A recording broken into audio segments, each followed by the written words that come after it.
ದೇಶವನ್ನು 2047ರಲ್ಲಿ ವಿಕಸಿತ ಭಾರತವನ್ನಾಗಿ ಮಾಡಬೇಕು ಅನ್ನುವಂತಹ ದೊಡ್ಡ ಕನಸನ್ನು ಮೋದಿ ಸರ್ಕಾರ ಜನರ ಮುಂದೆ ಇಡ್ತಾನೆ ಬಂದಿದೆ. ಕಳೆದ ಚುನಾವಣೆಯಲ್ಲೂ ಕೂಡ ಈ ಘೋಷಣೆಯನ್ನು ಮಾಡಿತ್ತು. ಕಳೆದ ಬಜೆಟ್ನಲ್ಲೂ ಕೂಡ ಈ ವಿಚಾರಗಳನ್ನು ಮಂಡಿಸಿತ್ತು. ಈ ಬಾರಿಯ ಬಜೆಟ್ನಲ್ಲಿ ಅದಕ್ಕೆ ಹೇಗೆ ವೇಗವನ್ನು ಕೊಡುವಂತಹ ಪ್ರಯತ್ನವನ್ನು ಮಾಡುತ್ತೆ ಮತ್ತು ವಿಕಸಿತ ಭಾರತ ಆಗಬೇಕು ಅಂತ ಹೇಳಿದಾಗ ಸಾಮಾನ್ಯ ಜನರಲ್ಲೂ ಕೂಡ ವಿಕಸಿತ ಆಗಲೇಬೇಕಾಗುತ್ತೆ, ಅವರು ಕೂಡ ಅಭಿವೃದ್ಧಿ ಆಗಲೇಬೇಕಾಗುತ್ತೆ. ಅವರಿಗೆ ತೆರಿಗೆಯ ಎಕ್ಸಂಪ್ಷನ್ಸ್ಗಳು ಇಂಥವುಗಳು ಸಿಗಬೇಕಾಗಿದೆ ಅನ್ನೋಂಥ ನಿರೀಕ್ಷೆ ಇದ್ದೇ ಇರುವಂಥದ್ದು, ಪ್ರತಿ ವರ್ಷದ ರೀತಿಯಲ್ಲಿ ಈ ವರ್ಷವೂ ಕೂಡ ಇರುವಂಥದ್ದು. ಹಾಗೆಯೇ ಬೇರೆ ಬೇರೆ ವಲಯಗಳ ನಿರೀಕ್ಷೆಗಳನ್ನು ಕೂಡ ನಾವು ಗಮನಿಸಬೇಕು. ವಿಶೇಷವಾಗಿ ಮಂಗಳೂರು ಅಂತ ಹೇಳಿದರೆ ದೇಶದ ಮೀನುಗಾರಿಕೆಯಲ್ಲಿ ಭಾಳ ಪ್ರಮುಖವಾಗಿರ್ತಕ್ಕಂತಹ ನಗರಗಳಲ್ಲಿ ಮಂಗಳೂರು ಕೂಡ ಒಂದು. ಕಿಶನ್ ಮೂಲಕವಾಗಿ ಮಂಗಳೂರಿನ ಮೀನುಗಾರರ ನಿರೀಕ್ಷೆಗಳನ್ನು ತಿಳ್ಕೊಂಡು, ಯಾಕಂದರೆ ದೇಶದ ಉದ್ದಗಲಕ್ಕೂ ಕೂಡ ಮೀನುಗಾರರಿಗೆ ಬಹಳಷ್ಟು ಸೌಲಭ್ಯಗಳನ್ನು ಕೊಡ್ತೀವಿ ಅನ್ನೋಂಥನ್ನ ಸರ್ಕಾರ ಹೇಳ್ತಾನೆ ಬಂದಿದೆ. ಆದರೆ ಅದು ಎಷ್ಟು ಮಟ್ಟಿಗೆ ಈಡೇರಿಲ್ಲ ಅನ್ನೋದ್ರ ಬಗ್ಗೆ ಪ್ರಶ್ನೆಗಳು ಆಗಿಂದಾಗಿ ಉದ್ಭವ ಆಗ್ತಾ ಇದ್ದಾವೆ. ಕಿಶನ್, ಈ ಬಾರಿ ಮೀನುಗಾರರ ನಿರೀಕ್ಷೆಗಳು ಯಾವ ಸ್ವರೂಪದಲ್ಲಿದೆ, ಏನು ಹೇಳ್ತಿದ್ದಾರೆ ಮೀನುಗಾರರು?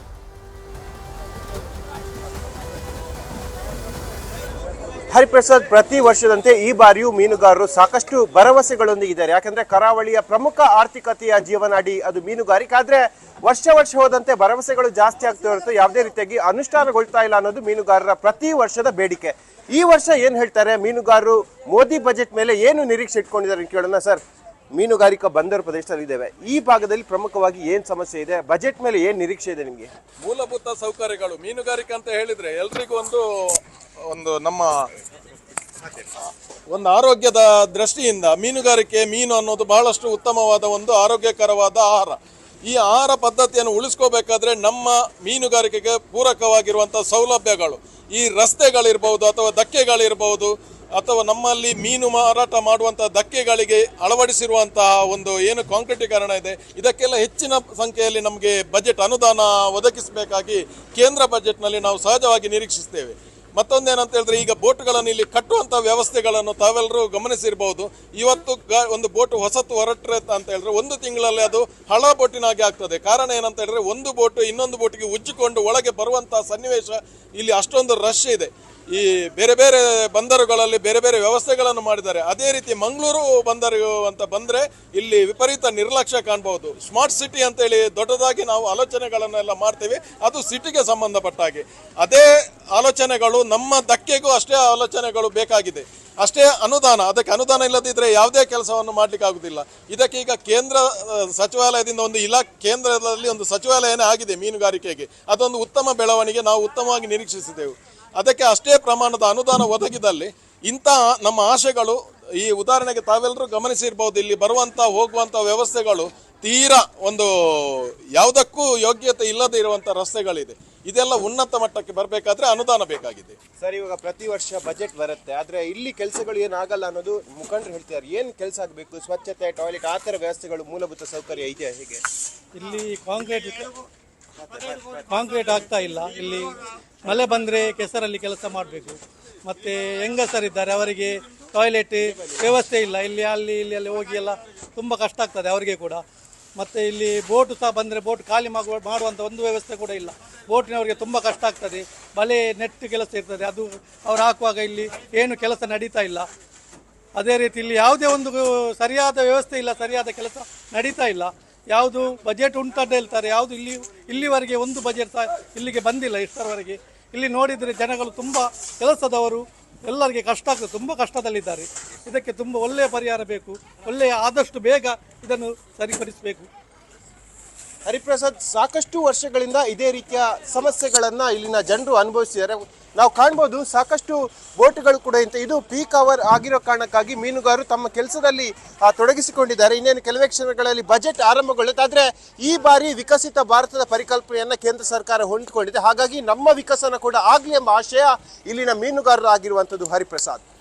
ಓಕೆ ಕಿಶನ್, ಧನ್ಯವಾದ ತಮ್ಮೆಲ್ಲ ಅಪ್ಡೇಟ್ಸ್ಗಾಗಿ. ಇದು ಮಂಗಳೂರಿನಿಂದ ಮೀನುಗಾರರ ಕಡೆಯಿಂದ ಇರುವಂತಹ ಬೇಡಿಕೆಗಳು ಮತ್ತು ವಿಶೇಷವಾಗಿ ಇಂತಹ ಧಕ್ಕೆಗಳನ್ನು ಅಭಿವೃದ್ಧಿ ಆಗಬೇಕು. ಮೀನುಗಾರಿಕಾ ಬಂದರುಗಳು, ಧಕ್ಕೆಗಳು ಅಂದರೆ ಮೀನುಗಾರಿಕಾ ಬಂದರುಗಳ ಅಭಿವೃದ್ಧಿ ಆಗಬೇಕು. ಅದು ಮಂಗಳೂರಿನ ಮೀನುಗಾರಿಕೆ ಬಂದರು ಸೇರಿದಂತೆ ನಮ್ಮ ಕರಾವಳಿ ಉದ್ದಕ್ಕೂ ಇರುವಂತಹ ಮೀನುಗಾರಿಕೆ ಬಂದರುಗಳಲ್ಲಿ ಇರುವಂತಹ ಸಾಮಾನ್ಯ ಬೇಡಿಕೆ. ಹಾಗೆಯೇ ಅವ್ರಿಗಿರುವಂತಹ ಏನು ಫ್ಯೂಯಲ್ಗೆ ಇರುವಂತಹ ಒಂದು ಸಬ್ಸಿಡಿ ಏನಿದೆಯಲ್ಲ ಅದನ್ನು ಸರಿಯಾದಂಥ ಸಂದರ್ಭಗಳಲ್ಲಿ ಒದಗಿಸಬೇಕು ಅನ್ನುವಂತಹ ನಿಟ್ಟಿನಲ್ಲೂ ಕೂಡ ಮೀನುಗಾರರು ತಮ್ಮದೇ ಆದಂತಹ ಅಭಿಪ್ರಾಯಗಳನ್ನು ಹೊಂದಿರುವಂಥದ್ದು. ಈಗ ಅರುಣ್ ನಮ್ಮ ಜೊತೆಗೆ ಕಲಬುರಗಿಯಿಂದ ಜಾಯ್ನ್ ಆಗಿದ್ದಾರೆ. ಬಹಳ ಮುಖ್ಯವಾಗಿ ಕಲಬುರಗಿ ಅಂತ ಹೇಳಿದರೆ ಅದು ನಮ್ಮ ತೊಗರಿ ಕಣಜ, ಕರ್ನಾಟಕದ ತೊಗರಿಯ ಕಣಜ. ಅದು ಯಾವ ಸ್ವರೂಪದಲ್ಲಿ ಇಲ್ಲಿನ ರೈತರು ತಮ್ಮ ಅಭಿಪ್ರಾಯಗಳನ್ನು ಹೊಂದಿದ್ದಾರೆ, ಏನು ನಿರೀಕ್ಷೆಗಳನ್ನು ಇಟ್ಕೊಂಡಿದ್ದಾರೆ, ವಿಶೇಷವಾಗಿ ನಮ್ಮ ಕಲ್ಯಾಣ ಕರ್ನಾಟಕ ಭಾಗದ ರೈತರು ಅನ್ನೋದ್ರ ಬಗ್ಗೆ ಅರುಣ್ ಏನು ಹೇಳ್ತಾರೆ? ರೈತರ ನಿರೀಕ್ಷೆಗಳು ಯಾವ ಸ್ವರೂಪದಿರುವಂಥದ್ದು?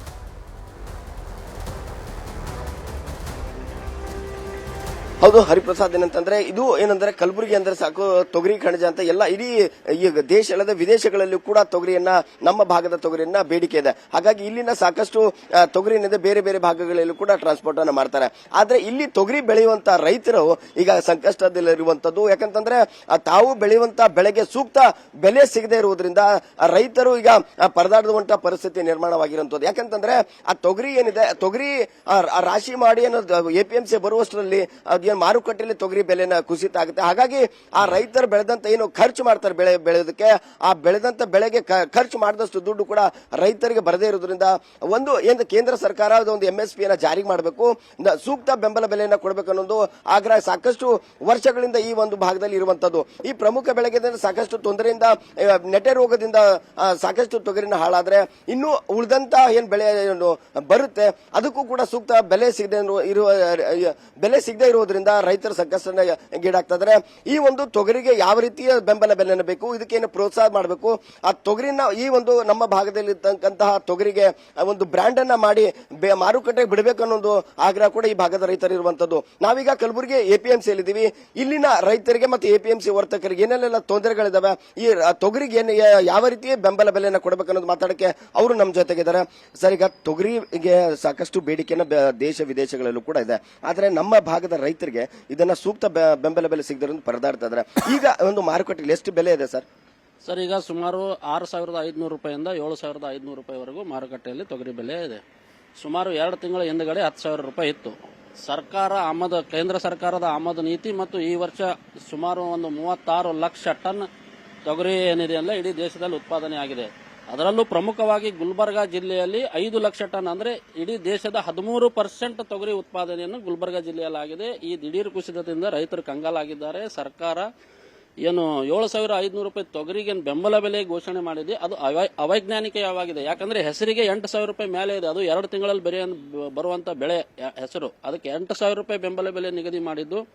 6 ತಿಂಗಳಲ್ಲಿ ಬರುವಂತ ತೊಗರಿ ಬೆಳೆಗೆ 7,500 ರೂಪಾಯಿ, 7,550 ರೂಪಾಯಿ ಬೆಂಬಲ ಬೆಲೆ ನಿಗದಿ ಮಾಡಿದ್ದು. ಇದು ನಮ್ಮ ಉತ್ತರ ಕರ್ನಾಟಕ ಭಾಗದ ರೈತರಿಗಾಗಲಿ, ಇಲ್ಲಿ ಗುಲ್ಬರ್ಗಾ ಜಿಲ್ಲೆಯ ರೈತರಿಗಾಗಲಿ ಒಂದು ಸರ್ಕಾರ ಮರ್ಮ ಆಘಾತ ನೀಡಿದೆ ಅಂತ ಹೇಳ್ಬೋದು. ತೊಗರಿಗೆ ಒಂದು ಬೇರೆ ಬೇರೆ ಬೆಳೆಗಳಿಗೆ ಬ್ರ್ಯಾಂಡ್ ಇದೆ. ನಮ್ಮ ಭಾಗದಲ್ಲಿ ಬೆಳೆಯುವಂತಹ ಬೆಳೆಗೆ ಏನು ತೊಗರಿ ಇದೆ, ಇದಕ್ಕೂ ಒಂದು ಬ್ರ್ಯಾಂಡ್ ಅನ್ನು ಆಗಬೇಕು ಅನ್ನೋದು ಸಾಕಷ್ಟು ವರ್ಷಗಳಿಂದ ಬೇಡಿಕೆ ಇದೆ. ಅದ್ರ ಬಗ್ಗೆ ಸರ್, ಈಗ ತೊಗರಿಗೆ ಬೆಂಬಲ ಬೆಲೆ ಮತ್ತು ತೊಗರಿ ಏನು ರೈತರಿಗೆ ಉಪಯೋಗ ಆಗಲಿ ಅಂತ ಸರ್ಕಾರ ಸುಮಾರು 15 ವರ್ಷದಿಂದ ತೊಗರಿ ಮಂಡಳಿಯನ್ನು ರಚನೆ ಮಾಡಿತ್ತು. ಆದರೆ ತೊಗರಿ ಮಂಡಳಿ ಏನಿದೆ ಅಂದ್ರೆ ಅದು ಒಂದು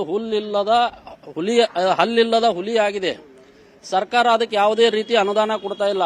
ಈ ಭಾಗದ ತೊಗರಿಗೆ GI ಟ್ಯಾಗ್, ಜಿಯೋಗ್ರಾಫಿಕಲ್ ಐಡೆಂಟಿಫಿಕೇಶನ್, ಜಾಗತಿಕ ಗುಣಮಟ್ಟದ ಒಂದು ಇದು ಸಿಕ್ಕಿದೆ, ಜಿಯೋಗ್ರಾಫಿಕಲ್ GI ಟ್ಯಾಗ್ ಸಿಕ್ಕಿದೆ. ಆದರೂ ಒಂದು ಇದು ಏನಿದೆ ಅಲ್ಲ ತೊಗರಿ ಮಂಡಳಿಯವರು ಇದು GI ಟ್ಯಾಗ್ನಿಂದ ಭೀಮಾ ಪಲ್ಸಸ್ ಅಂತ ಒಂದು ಬ್ರ್ಯಾಂಡ್ ತೊಗರಿ ಬೆಳೆ ಬಿಡುಗಡೆ ಮಾಡಿದ್ದಾರೆ.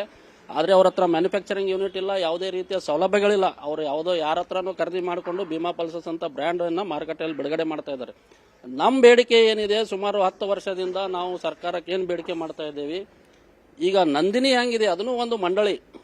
ಈ ನಂದಿನಿಯಿಂದ ಸುಮಾರು 100 ಕೃಷಿಗೆ ಮತ್ತು ಹಾಲಿನಿಂದ ಉತ್ಪಾದನೆ ಆಗಂತ ಹಲವಾರು ಇದನ್ನು ಉತ್ಪಾದನೆ ಮಾಡಿ ಮಾರಾಟ ಮಾಡ್ತಾ ಇದ್ದಾರೆ. ಅದೇ ರೀತಿ ಈ ತೊಗರಿ ಮಂಡಳಿಯಿಂದ ತೊಗರಿ ಬೆಳೆ, ಹೆಸರು ಬೆಳೆ, ಕಡಲೆ ಬೆಳೆ ಇವು ಎಲ್ಲಾ ರೀತಿಯ ಬ್ರ್ಯಾಂಡ್ ಅನ್ನು ಭೀಮಾ ಪಲ್ಸಸ್ ಬ್ರ್ಯಾಂಡ್ ಅಲ್ಲಿ ಉತ್ಪಾದನೆ ಮಾಡಿ ಗ್ರಾಹಕರಿಗೆ ಉತ್ತಮವಾದಂತಹ ಗುಣಮಟ್ಟದ ಬೆಳೆಯನ್ನು ಒಂದು ಯೋಗ್ಯವಾದ ಬೆಲೆಗೆ ಕೊಡೋದಕ್ಕಂತ ಒಂದು ಯೋಜನೆ ಇದು. ಆದರೆ ಇಲ್ಲಿಂದ ಸರ್ಕಾರ ಆಗಲಿ, ಇಲ್ಲಿನ ಸ್ಥಳೀಯ ರಾಜನೀತಿ ಮತ್ತು ಇವರು ನಾಯಕರಾಗಲಿ ಅವರ ಆಸಕ್ತಿ ತೋರ್ತಾ ಇಲ್ಲ. ಆದ್ದರಿಂದ ಈ ತೊಗರಿ ಮಂಡಳಿ ಏನಿದೆ ಅಂದರೆ ಒಂದು ಹಲ್ಲಿಲ್ಲದ ಹುಲಿಯಾಗಿದೆ. ಇದಕ್ಕೆ ಬೆಂಬಲ ಸಿಗಬೇಕು ಅಂತಂದ್ರೆ ಸರ್ಕಾರ ತೊಗರಿ ಮಂಡಳಿಗೆ ಈ ಬಜೆಟ್ ಅಲ್ಲಿ 100 ಕೋಟಿ ರೂಪಾಯಿ ಕೊಡಬೇಕು. ಯಾಕಂತಂದ್ರೆ ಇದು ಬರೀ ಗುಲ್ಬರ್ಗಾ ಜಿಲ್ಲೆದು ಒಂದೇ ಸಮಸ್ಯೆ ಅಂತಲ್ಲ, ಇಡೀ ಉತ್ತರ ಕರ್ನಾಟಕ ಭಾಗದ ರೈತರ ಸಮಸ್ಯೆ. 7 ಜಿಲ್ಲೆಗಳಲ್ಲಿ ಈಗ ತೊಗರಿ ಬೆಳೀತಾ ಇದ್ದಾರೆ. 7 ಜಿಲ್ಲೆಗಳ ರೈತರಿಗೆ ಅನುಕೂಲ ಆಗಲಿ ಅಂತ ತೊಗರಿ ಮಂಡಳಿಗೆ ಏನಾದರೂ ಸಶಕ್ತ ಮಾಡಿದ್ರೆ ಇದಕ್ಕೊಂದು ರೈತರಿಗೆ ಶಾಶ್ವತವಾದ ಪರಿಹಾರ ಸಿಗುತ್ತೆ ಅಂತ ನಾನು ಹೇಳ್ತೀನಿ. ಇನ್ನೊಬ್ರು ರೈತರಿದ್ದಾರೆ, ಅವ್ರನ್ನ ಮಾತಾಡ್ಸೋಣ. ಸರ್, ಈಗ 6 ತಿಂಗಳು ಬೆಳೆ ತೊಗರಿ ಬೆಳಿತೀರಾ, ಬೆಳೆಯುವಂತ ಸಂದರ್ಭದಲ್ಲಿ ಸಾಕಷ್ಟು ಖರ್ಚು ಕೂಡ ಆಗುತ್ತೆ. ಆ ಖರ್ಚು ಮಾಡಿದಂತ ದುಡ್ಡು ಕೂಡ ಬರದಂತ ಪರಿಸ್ಥಿತಿಗೆ ತೊಗರಿ ಬೆಲೆ ಬಂದು ನಿಂತಿರುವಂತದ್ದು, ಏನ್ ಹೇಳ್ತಾರೆ? ನೋಡ್ರಿ, 1 ಕ್ವಿಂಟಲ್ ತೊಗರಿ ಬೆಳಿಬೇಕಾದ್ರೆ ಮಿನಿಮಮ್ ಅಂತಂದ್ರೆ 7-7.5 ಸಾವಿರ ರೂಪಾಯಿ ಬೇಕು. ಅದಕ್ಕೆ ಗೊಬ್ಬರ, DAP, ಎಣ್ಣೆ ಹೊಡೆಯೋದು ಮಿನಿಮಮ್ 10 ಸಾವಿರ ರೂಪಾಯಿ ದಾಣಿ ಮಾರಿದ್ರೆ ನಮ್ಗೇನ್ರೆ ಒಂದು ಸ್ವಲ್ಪ ಆದಾಯ ಸಿಗ್ಬೋದು. ಇದ್ದಿಲ್ಲಪ್ಪ ಅಂದ್ರೆ ಸಿಗಂಗಿಲ್ಲ ರೀ, ನಮ್ಗೇನು ಇದು ಬಹಳ ಲಾಸ್ ಆದ್ರೆ 7 ಸಾವಿರ ಮಾರ್ಲತ್ತದ.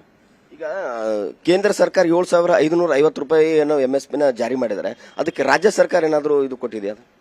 ಅದಕ್ಕೆ ಕೊಟ್ಟರು ಸರ್, ಅವ್ರು ಚೆನ್ನಿ ಮಾಡ್ತಾರೆ. ಚೆನ್ನಿ ಮಾಡೋದ್ರಾಗ 10 ಕಿಲೋ ಬೀಳ್ತದ. ಅದು 10 ಕಿಲೋ ಬೆಳೆದ್ರೆ ನಮ್ಗೆ 6 ಸಾವಿರ ಬೀಳಾಗತ್ತದ. ಅದು 6 ಸಾವಿರ ಬಿದ್ದರೆ ನಮ್ಗೇನು ಪಡ್ತಾಳಾಗಲ್ರಿ ಅದ್ರಾಗ.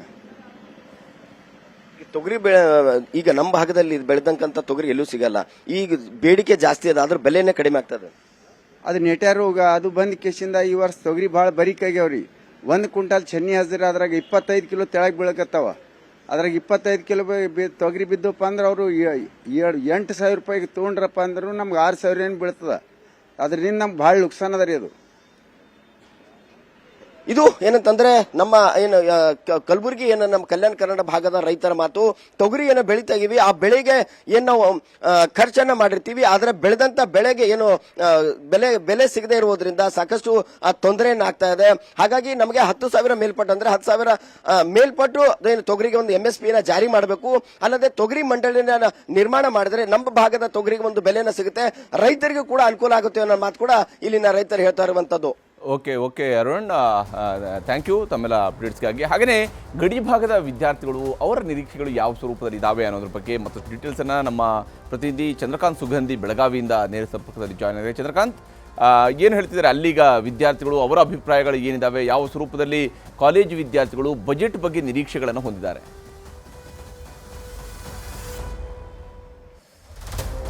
ಹರಿಪ್ರಸಾದ್, ಸಹಜವಾಗಿ ಬೆಳಗಾವಿ ಜಿಲ್ಲೆಯಲ್ಲಿ ಕೂಡ ಸಾಕಷ್ಟು ನಿರೀಕ್ಷೆಗಳಿವೆ. ಯಾಕಂದ್ರೆ ಬೆಳಗಾವಿ ಮೂಲಸೌಕರ್ಯದ ಅಭಿವೃದ್ಧಿ ಆಗಬೇಕು. ಜೊತೆಗೆ ಏನು ಅಂತಂದ್ರೆ ಬೆಳಗಾವಿಯಲ್ಲಿ 4 ಭಾಷೆಯನ್ನ ಸಹಜವಾಗಿ ಇಲ್ಲಿ ಜನ ಮಾತಾಡ್ತಾರೆ. ಇದನ್ನ ಸರ್ಕಾರವನ್ನ ಬಳಸಿಕೊಂಡು ಇಲ್ಲಿ ಕಾಲ್ ಸೆಂಟರ್ಗಳನ್ನಾಗಿರ್ಬೋದು ಮತ್ತು ಆಟೋಮೊಬೈಲ್ ಕ್ಷೇತ್ರದಲ್ಲಿ ಅತಿ ಹೆಚ್ಚು ಬೆಳಗಾವಿಯಿಂದ ಏನು ಎಕ್ಸ್ಪೋರ್ಟ್ ಆಗುತ್ತೆ, ಇದನ್ನ ಆಟೋಮೊಬೈಲ್ ಕೇಂದ್ರಗಳನ್ನು ಮಾಡಬೇಕು ಮತ್ತು ಕೌಶಲ್ಯ ಅಭಿವೃದ್ಧಿಗೆ ಹೆಚ್ಚು ಒತ್ತನ್ನು ಕೊಡಬೇಕು ಅಂತಕ್ಕಂಥದ್ದು ಬೆಳಗಾವಿ ಜನರ ನಿರೀಕ್ಷೆ ಆಗಿದೆ. ಒಟ್ಟು ಬೆಳಗಾವಿಯಲ್ಲಿ 12ಕ್ಕೂ ಹೆಚ್ಚು ಇಂಜಿನಿಯರಿಂಗ್ ಕಾಲೇಜ್ಗಳಿವೆ. ಆ ಎಲ್ಲ ವಿದ್ಯಾರ್ಥಿಗಳು ಬೇರೆ ಬೇರೆ ಕ್ಷೇತ್ರಕ್ಕೆ ದುಡಿಯಲು ಹೋಗುವಂತಹ ಸ್ಥಿತಿ ಇದೆ. ಆದ್ರೆ ಇಲ್ಲಿ ಐಟಿ ಹಬ್ ಆಗಿರ್ಬೋದು, ಮತ್ತೊಂದು ಕಡೆ ಏನು ಕೌಶಲ್ಯ ಅಭಿವೃದ್ಧಿಗೆ ಹೆಚ್ಚಿನ ಆದ್ಯತೆ ಕೊಡಬೇಕು ಅಂತಕ್ಕಂಥದ್ದು. ನನ್ನ ಬಗ್ಗೆ ಈ ಬಗ್ಗೆ ಮಾತಾಡಕ್ಕೆ ನನ್ನ ಜೊತೆಗೆ ಅನೇಕ ವಿದ್ಯಾರ್ಥಿಗಳಿದ್ದಾರೆ, ಅವ್ರನ್ನ ಮಾತಾಡ್ಸೋಣ.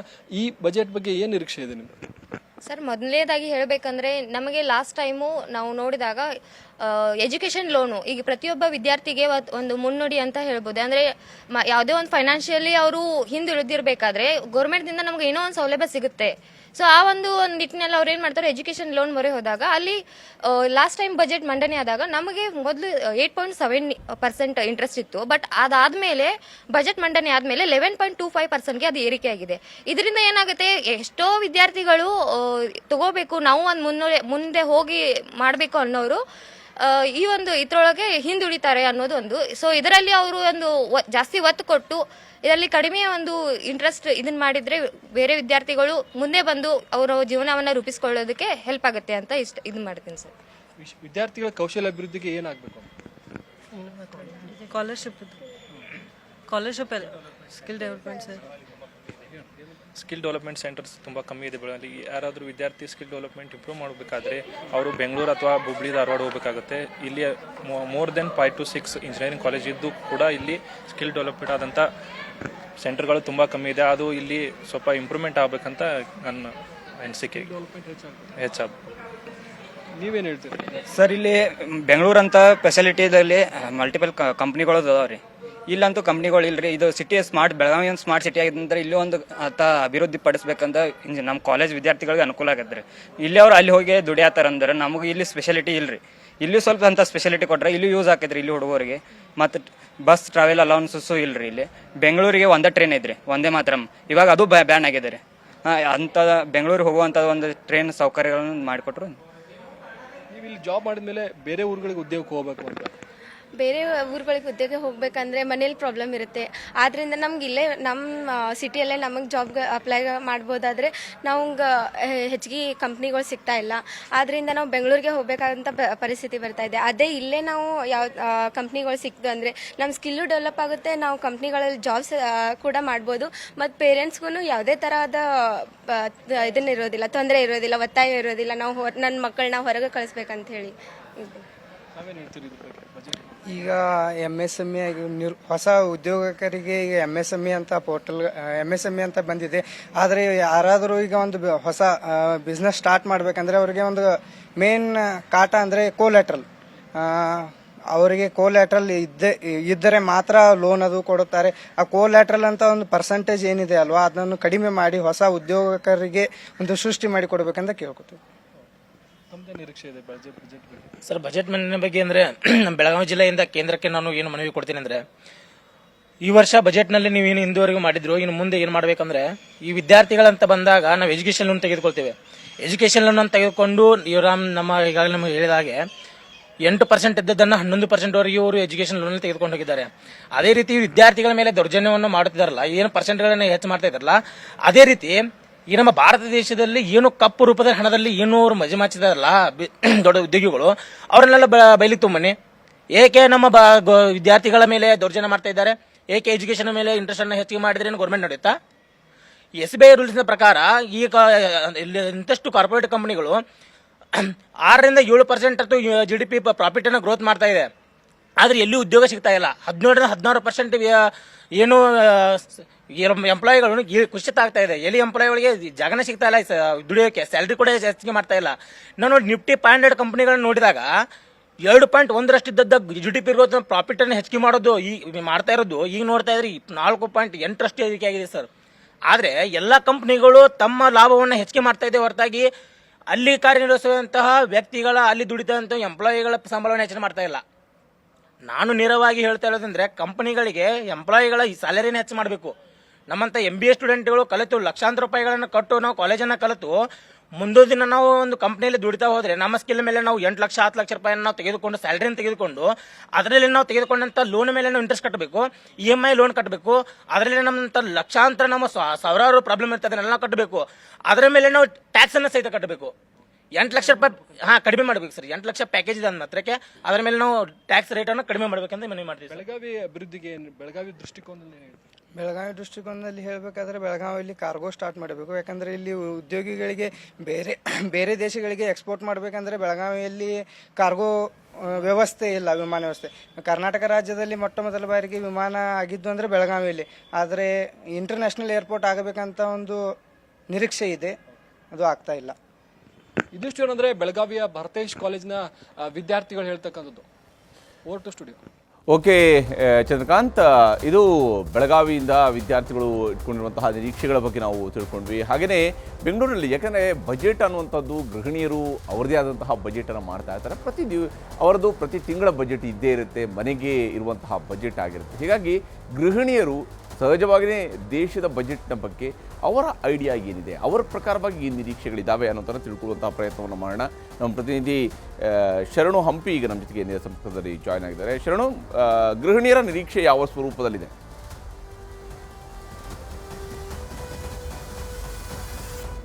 ಹರಿಪ್ರಸಾದ್, ನಿಜವಾಗ್ಲೂ ಯಾಕಂದ್ರೆ ಬಜೆಟ್ನ ನಿರೀಕ್ಷೆಗಳು ಮತ್ತು ಪ್ರತಿ ಬಜೆಟ್ಗೂ ಕೂಡ ಕ್ಯಾಲ್ಕುಲೇಷನ್ ತಂದೆ ಆದಂಥ ಕ್ಯಾಲ್ಕುಲೇಷನ್ ಅನ್ನ ಮನೆಯಲ್ಲಿರುವಂಥ ಮನೆಯೊಡತಿ ಅಂದರೆ ಗೃಹಿಣಿಯರು ಆ ಕ್ಯಾಲ್ಕುಲೇಷನ್ನ ಮಾಡ್ಕೊಳ್ತಾ ಇರ್ತಾರೆ. ಸೊ ಈಗ JP ನಗರದಲ್ಲಿರುವಂಥ ಮನೆ, ಆತನ ಸುತ್ತಮುತ್ತಲಿರುವಂಥ ಮನೆ ಎಲ್ಲ ಗೃಹಿಣಿಯರೆಲ್ಲರೂ ಕೂಡ ಒಂದು ಕಡೆ ಸೇರ್ಕೊಂಡಿದ್ದಾರೆ. ಅವರೇ ಬಜೆಟ್ನ ಕ್ಯಾಲ್ಕುಲೇಷನ್ ಕೂಡ ಮಾಡ್ಕೊಳ್ತಿದ್ದಾರೆ. ಎಕ್ಸ್ಪೆಕ್ಟೇಷನ್ಸ್ ಏನಿದೆ ಅನ್ನೋದನ್ನು ಕೂಡ ಅವರಿಂದನೇ ಮಾತಾಡ್ಸ್ತಾ ಹೋಗೋಣ. ಮೇಡಮ್, ಏನಿದೆ ಮೇಡಮ್ ಈ ಸರಿ ಬಜೆಟ್ನ ಎಕ್ಸ್ಪೆಕ್ಟೇಷನ್? 8ನೇ ಬಾರಿ ನಿರ್ಮಲಾ ಸೀತಾರಾಮನ್ ಅವರು ಬಜೆಟ್ನ ಮಂಡನೆ ಮಾಡ್ತಾ ಇದ್ದಾರೆ. ಫಸ್ಟ್ಲಿ ನಾನು ಆಯುರ್ವೇದಿಕ್ ಡಾಕ್ಟರ್. ಸೊ ನಾನೇನು ಹೇಳಕ್ಕೆ ಇಷ್ಟಪಡ್ತೀನಿ ಅಂತ ಹೇಳಿದ್ರೆ, ಡಾಕ್ಟರ್ಸ್ ಇಂಡಿವಿಜುವಲ್ ಕ್ಲಿನಿಕಲ್ ಸೆಟಪ್ ಮಾಡಬೇಕು ಅಂತ ಇರ್ತಾರೆ, ಸ್ಪೆಸಿಫಿಕಲಿ ವುಮೆನ್ ಸೆಟಪ್ ಮಾಡಬೇಕು ಅಂತ ಇರ್ತಾರೆ. ಅವರಿಗೆ ನಾವು ಏನಾದರೂ ಲೋನ್ ಅವೈಲಬಿಲಿಟಿ ಇದು ಮಾಡ್ಕೊಳ್ಳೋ ಥರ. ಅದಾದಮೇಲೆ ಅವರು ಇಫ್ ಇನ್ ಕೇಸ್ ಅವರು ಒಂದು ಕಂಪನಿ ಥರ ಮಾಡಿಕೊಂಡು ಅದರಿಂದ ಅವ್ರು ಏನಾದರೂ ಅರ್ನಿಂಗ್ ಮಾಡ್ತಾ ಇದ್ದಾರೆ ಅಂತ ಹೇಳಿದ್ರೆ, ಟ್ಯಾಕ್ಸ್ ರಿಲೇಟೆಡ್ ಅವ್ರಿಗೆ ನಾವು ಎಷ್ಟು % ರಿಡಕ್ಷನ್ ಕೊಡ್ಬೋದು GST ಅಲ್ಲಿ, ಮತ್ತು ಎಷ್ಟು % ಅಪ್ಲಿಕಬಿಲಿಟಿ ಬರುತ್ತೆ ಅವರಿಗೆ ಇಂಡಿವಿಜುವಲ್ ಸೆಟಪ್ ಅಲ್ಲಿ ಅವ್ರು ಅರ್ನ್ ಮಾಡ್ತಾ ಇರೋವಾಗ ಎಷ್ಟು ಪರ್ಸೆಂಟೇಜ್ವರೆಗೂ ನಾವು ಅವರಿಗೆ ಓಕೆ ಈ ಲಯಬಿಲಿಟಿ ಇದೆ ಅಂತ ಹೇಳೋದ್ರಲ್ಲಿ ನಾವು ಸ್ವಲ್ಪ ಕನ್ಸಿಡ್ರೇಷನ್ ಕೊಡಬೇಕು ಅನ್ಸುತ್ತೆ. ಬಿಕಾಸ್ ವುಮೆನ್ ಇವಾಗ ಅಂದರೆ ಆದಿಶಕ್ತಿ ಇವಾಗ ನಾವೆಲ್ಲ ಏನೇನು ಇದ್ದೀವಿ, ವುಮೆನ್ ಯಾರ್ಯಾರು ಅರ್ನ್ ಮಾಡಬೇಕು ಅಂತ ಏನು ಇದ್ದಾರೆ ಅವ್ರಿಗೆ ನಾವು ಒಂದು ಸಪೋರ್ಟ್ ಮಾಡಬೇಕು ಅಂತ ಹೇಳಿದ್ರೆ ನಾವು ಅದರಲ್ಲಿ ನಮಗೆ GSTಯಲ್ಲಿ ಎಷ್ಟು ರಿಡಕ್ಷನ್ ಕೊಡಬೇಕು ಅಂತ ಇರೋದು ಒಂದು. ಮತ್ತು ಅವ್ರಿಗೊಂದು ಸೇಫ್ಟಿ ಕನ್ಸಿಡ್ರೇಷನ್ ಇಟ್ಕೊಳ್ಳೋದ್ರ ಮೂಲಕ ಇಫ್ ಎಟ್ ಆಲ್ ಅವರು ನೈಟ್ ಡ್ಯೂಟಿ ನೈಟ್ ಶಿಫ್ಟ್ಸ್ ಮಾಡ್ತಿದ್ದಾರೆ ಅಂತ ಹೇಳಿದ್ರೆ ಅದೇ ಈಕ್ವಲ್ ಪೇ ಅವರಿಗೆ ಬರುತ್ತಾ ಅಲಾಂಗ್ ವಿತ್ ದ ಸೇಫ್ಟಿ ಅನ್ನೋದನ್ನ ನಾವು ನೋಡ್ಕೊಬೇಕಾಗತ್ತೆ ಅಂತ ಹೇಳಿ. ಇನ್ನು ಮಿಡ್ಲ್ ಕ್ಲಾಸ್ ಮಧ್ಯಮ ವರ್ಗದವರು ಬಜೆಟ್ ಕ್ಯಾಲ್ಕುಲೇಷನ್ ತುಂಬಾ ಇರುತ್ತೆ ಮೇಡಮ್. ಮನೆ ಒಳಗಡೆ ದಿನಸಿ ಇರ್ಬೋದು, ಏನೇ ತೆಗೆದುಕೊಳ್ತಿದ್ರು ಅದ್ರ ಎಫೆಕ್ಟ್ ಆಗ್ತದೆ. ಸೊ ಏನ್ ಎಕ್ಸ್ಪೆಕ್ಟೇಷನ್ ಇದೆ ಮತ್ತು ಯಾವುದನ್ನ ಕಡಿವಾಣ ಹಾಕಬೇಕು ಸ್ಲ್ಯಾಬ್ಗಳಲ್ಲಿ? ಸೊ ಬಜೆಟ್ ಬಗ್ಗೆ ಮಾತಾಡಬೇಕಂದ್ರೆ ಇಡೀ ದೇಶದಲ್ಲಿರೋ ಪ್ರಾಬ್ಲಮ್ಗೆ ಎಲ್ಲರಿಗೂ ಮಾತಾಡಬೇಕಾಗುತ್ತೆ. ಆಸ್ ಅ ಗೃಹಿಣಿ ನನ್ಗನ್ಸೋದು ಏನಂತಂದ್ರೆ ಈ ಡೈಲಿ ಎಸೆನ್ಷಿಯಲ್ ಕಮಾಡಿಟೀಸ್ ಏನಿದೆ ದಿನ ಬಳಕೆ ಮಾಡೋಂಥ ವಸ್ತುಗಳು, ಮೇಯ್ನ್ ಆಗಿ ಅಡುಗೆ ಮನೆಯದು, ಇದು ಮಧ್ಯಮ ವರ್ಗ ಮಾತ್ರ ಅಲ್ಲ, ಈವನ್ ಲೋವರ್ ಮಿಡಲ್ ಕ್ಲಾಸ್ಗೂ ಅನ್ವಯ ಆಗುತ್ತೆ. ಪಾಪ ಅವ್ರು ಕಷ್ಟಪಟ್ಟು ದುಡ್ಕೊಂಡು ಬಂದು ಬೇರೆ ತಿನ್ನೋದ್ರ ಮೇಲೂ ಟ್ಯಾಕ್ಸ್ ಹಾಕ್ಬೇಕು ಅಂದ್ರೆ ನೋವಾಗುತ್ತೆ. ಅದ್ರ ಬದಲು ಲಕ್ಸುರಿ ಐಟಮ್ಸ್, ಎಕ್ಸಾಂಪಲ್ ಒಂದು ಟಿವಿನೋ ಕಾರು ಲೈಫ್ ಟೈಮಲ್ಲಿ ಒಂದ್ಸಲ ಅವ್ರು ಪರ್ಚೇಸ್ ಮಾಡೋರು, ಅದ್ರ ಮೇಲೆ ಟ್ಯಾಕ್ಸ್ ಹಾಕಿದ್ರೆ ನಾನೇನು ಹೊರೆ ಅನ್ಸೋದಿಲ್ಲ. ಬಟ್ ದಿನನಿತ್ಯ ಬಳಕೆ ಮಾಡೋಂಥ ಪದಾರ್ಥ ಅಕ್ಕಿ ಎಣ್ಣೆ ಗೋಧಿ ಎಲ್ಲಾದ್ರ ಮೇಲೇನು ಹಾಕಿದ್ರು ಅದು ಮೇಯ್ನ್ ಆಗಿ ಹೈಯರ್ ಕ್ಲಾಸ್ಗೆ ಏನು ಅನ್ಸೋದಿಲ್ಲ, ಲೋವರ್ ಮಿಡಲ್ ಕ್ಲಾಸ್ಗೆ ತುಂಬಾ ಎಫೆಕ್ಟ್ ಇದೆ. ಮತ್ತೆ ಎರಡನೇದಾಗಿ ನಾನು ರೈತರ ಬಗ್ಗೆ ತುಂಬಾ ಕಾಳಜಿ ವಹಿಸೋದ್ರಿಂದ ಹೇಳ್ತಾ ಇದ್ದೀನಿ, ಅವ್ರಿಗೆ ಬಿತ್ತನೆ ಬೀಜ ಆಗಲಿ, ಫರ್ಟಿಲೈಸರ್ಸ್ ಆಗಲಿ, ಮೆಷಿನರೀಸ್ ಆಗಲಿ ಅದ್ರ ಮೇಲೂ ಟ್ಯಾಕ್ಸ್ ಇದೆ. ದಯವಿಟ್ಟು ಅದನ್ನ ಕಡಿಮೆ ಮಾಡಿ. ಮತ್ತೆ ಇದು ಕಿಸಾನ್ ಸಮ್ಮಾನ್ ಯೋಜನೆಯಲ್ಲಿ ಸ್ವಲ್ಪ ಇನ್ಕ್ರೀಸ್ ಮಾಡಿ. ರೈತರೇ ನಮ್ಮ ದೇಶದ ಬೆನ್ನೆಲುಬಾಗಿರುವಾಗ ಮೇನ್ ಅವ್ರನ್ನ ಸಪೋರ್ಟ್ ಮಾಡೋದ್ರೆ ನಾವು ಸ್ಟ್ರಾಂಗ್ ಆಗಿರ್ತೀವಿ ನಮ್ಮ ದೇಶ ಅಂತ ನನ್ಗನ್ಸುತ್ತೆ ಸರ್. ಮೇಡಮ್, ತಾವೇನ್ ಏನ್ ಬಯಸ್ತೀರಿ, ಏನ್ ನಿರೀಕ್ಷೆ ಇದೆ ಈ ಸರಿಯ ಬಜೆಟ್ ನಲ್ಲಿ? Sir, as A woman entrepreneur ಆಗಿ ನಾನು ಏನ್ ಕೇಳ್ಕೊಂತೀನಿ ಅಂತೆ, ಹೆಣ್ಮಕ್ಳಿಗೆ ಅಂತ ಲೋನ್ಸ್ ಸ್ವಲ್ಪ ಬಿಟ್ಟಿದ್ದಾರೆ. ಸೊ ಆ ಲೋನ್ ನಲ್ಲಿ ಅವರಿಗೆ ಶ್ಯೂರಿಟೀಸ್ ಕೇಳ್ತಿದ್ದಾರೆ, ನಿಮ್ ಕೈನಲ್ಲಿ ಆಗುತ್ತಾ ಇಲ್ವಾ ಅಂತ ಚೆಕ್ ಮಾಡ್ತಿದ್ದಾರೆ. Okay fine, that's okay. But ಆದ್ರೆ ಅವರು ಆ ಲೋನ್ ತಗೊಳ್ತಾ ಇರೋದೇ ಅವರ ಒಂದು ಏನು ಅನ್ಕೊಂಡಿರ್ತಾರೆ, ಬಿಸ್ನೆಸ್ ಆಗ್ಲಿ ಇಲ್ಲ ಬೇರೆ ಇದ್ರಲ್ಲಾಗ್ಲಿ ತೊಡಗೊಡ್ಸ್ಕೊಳ್ಬೇಕು ಅಂತ ಅಂದ್ಬಿಟ್ಟು ಅನ್ಕೊಂಡಿರ್ತಾರೆ.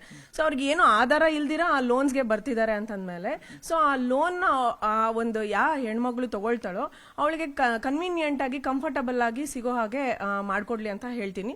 ಅಂಡ್ ಈವನ್ ನಮ್ಗೆ ಸ್ಕೂಲ್ಸ್ ಮತ್ತೆ ಹಾಸ್ಟೆಲ್ಗಳಲ್ಲಿ ಗೌರ್ಮೆಂಟ್ ಸ್ಕೂಲ್ ಗೌರ್ಮೆಂಟ್ ಕಾಲೇಜ್ಗಳಲ್ಲಾಗಿ ನಮ್ಗೆ ಹೈಜೀನ್ ಇಲ್ಲ, ಮೇನ್ ಟಾಯ್ಲೆಟ್ಸ್ ಆಗ್ಲಿ ಬಾತ್ರೂಮ್ಸ್ ಆಗ್ಲಿ ಮತ್ತೆ ನೀರು ಫೆಸಿಲಿಟೀಸ್ ಇಲ್ಲ.